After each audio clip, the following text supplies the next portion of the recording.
जमाना कदीम की बात है। समुंदर के एक छोटे से कस्बे का नाम था नूरगाह।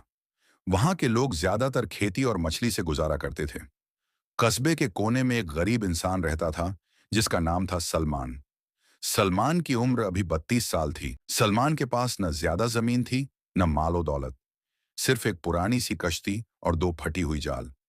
उसकी बीवी मरियम बहुत सब्र वाली औरत थी, जो हर हाल में अपने शौहर का साथ देती। उनका एक बेटी भी थी, आयशा, जो सिर्फ 6 साल की थी और मासूमियत का पैगाम थी। सलमान रोज सुबह फज्र के बाद समुंदर की तरफ निकल जाता। दोपहर तक जाल डालता, मगर अक्सर खाली हाथ वापस लौट आता। लोग उसे तंग करते। सलमान, तुम्हारा सब्र तुम्हें भूखा मार देगा। जिंदगी चालाकी से चलती है, दुआओं से नहीं। मगर सलमान हमेशा मुस्कुराता और कहता, रिज़्क़ अल्लाह के हाथ में है। हलाल एक निवाला भी हो, वो मेरे लिए कीमती है। हराम का दौलत का ढेर भी झर है। कभी कभी मरियम थक जाती और कहती, सलमान, हमारी बेटी भूखी सो जाती है, कुछ और काम ढूंढ लो, शहर चले जाओ। सलमान उसे तसल्ली देता, मरियम, अल्लाह जिसका रिज़्क़ लिखता है वो दरिया भी ला देता है। हम उसी पर तवक्कुल रखेंगे। दोस्ती और इम्तिहान कस्बे में एक और मछेरा रहता था जिसका नाम था नफीस। नफीस बहुत होशियार मगर चालाक और लालची था।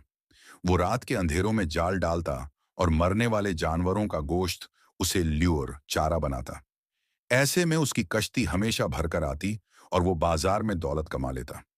एक दिन नफीस ने सलमान को देखकर हंसकर कहा, सलमान, तुम्हारी सादगी तुम्हें कभी अमीर नहीं बनाएगी। मैं तुम्हें राज बताता हूं। जाल में गोश्त बांधो, मिट्टी डाल दो, मुर्दा जानवरों का लहू बहा दो। देखना, मोटी मछलियों का झुंड तुम्हारे जाल में आएगा।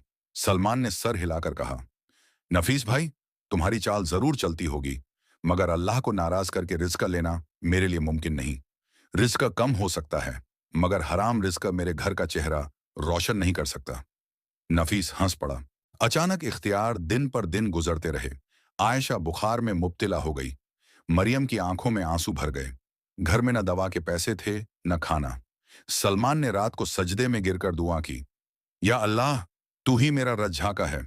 मैंने सब्र और हलाल का रास्ता चुना। मेरी बेटी के लिए अपना करम दिखा दे। सुबह सलमान ने समुंदर में जाल डाला। दिन भर इंतजार करता रहा, मगर जाल खाली था। जब वो वापस पलटने लगा तो अचानक जाल भारी होने लगा। उसने खींच कर देखा तो जाल में कोई मछली नहीं, बल्कि एक कदीम संदूक था, जो समुंदर की लहरों ने उसके जाल में फंसा दिया था। संदूक पुराना और झंग आलूद था। सलमान ने सोचा, शायद इसमें भी कुछ पत्थर या मिट्टी होगी। लेकिन जब घर आकर उसने मरियम के साथ खोला तो अंदर से चमकते हुए मोती और चांदी के सिक्के निकल आए। मरियम की आंखों से आंसू गिर गए। सुभान अल्लाह, ये तो अल्लाह का करम है। लेकिन सलमान, इसका क्या करेंगे? सलमान ने कहा, सबसे पहले अपनी बेटी का इलाज, बाकी अल्लाह की अमानत समझकर सिर्फ जरूरत का रखना है। उसने छुपकर सिक्के बेचे और इलाज करवाया। आयशा ठीक हो गई। घर में सुकून आया, मगर सलमान ने किसी को कुछ नहीं बताया। हसद और साजिश। नफीस ने जल्दी देख लिया कि सलमान के हालात बदलने लगे हैं। उसने चंद दोस्तों के साथ मिलकर रात को सलमान के घर से संदूक चुरा लिया। वो लोग खुशी खुशी संदूक ले गए और खोला, मगर संदूक में मोती और सिक्कों के बजाय जहरीले सांप और काले बिच्छू भरे हुए थे। तीनों लोग चीख कर भाग गए। दिन में उनके चेहरे पर छाले पड़ गए और कस्बे के लोग कहने लगे, जो दूसरे के रिज्क पर नजर रखता है उसका खुद का नसीब अंधेरा हो जाता है। शहरी आजमाइश। कुछ अरसे बाद कस्बे में शाहनशाह का कासिद आया। उसने सलमान से कहा, शाहनशाह ने सुना है कि तुम सब्र और हलाल के जरिए रिज्क पाते हो।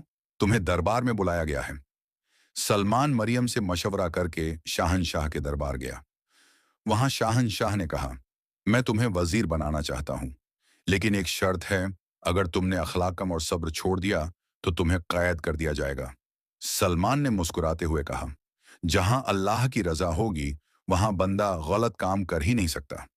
सलमान 1 महीने तक महल में रहा, मगर वहां भी सादा जिंदगी गुजारता, हल्का खाना खाता और अल्लाह का जिक्र करता। शाहनशाह ने देखा कि ये इंसान दौलत से बदल नहीं सकता। आखिरकार शाहनशाह ने सबके सामने कहा, ये है असल रिज़्क़ का राज, हलाल, सब्र और तवक्कुल। इस इंसान को इज्जत से वापस उसके कस्बे भेज दो। अंजाम। सलमान वापस कस्बे आया। उसके घर में न सोना था न संदूक, मगर सुकून और इज्जत थी। कस्बे के लोग उससे नसीहत सीखने लगे और नफीस, जो लालच का शिकार हुआ था, आखिर अपनी जिंदगी के आखिरी दिन तक बेचैन रहा। सबक दोस्तों, इस कहानी का सबक ये है कि हलाल रिज़्क का छोटा हो या बड़ा, इंसान को इज्जतमंद बनाता है और हराम, चालाकी और लालच इंसान का सब कुछ ले डूबते हैं। जो अल्लाह पर तवक्कुल करे, वो कभी खाली हाथ नहीं रहता।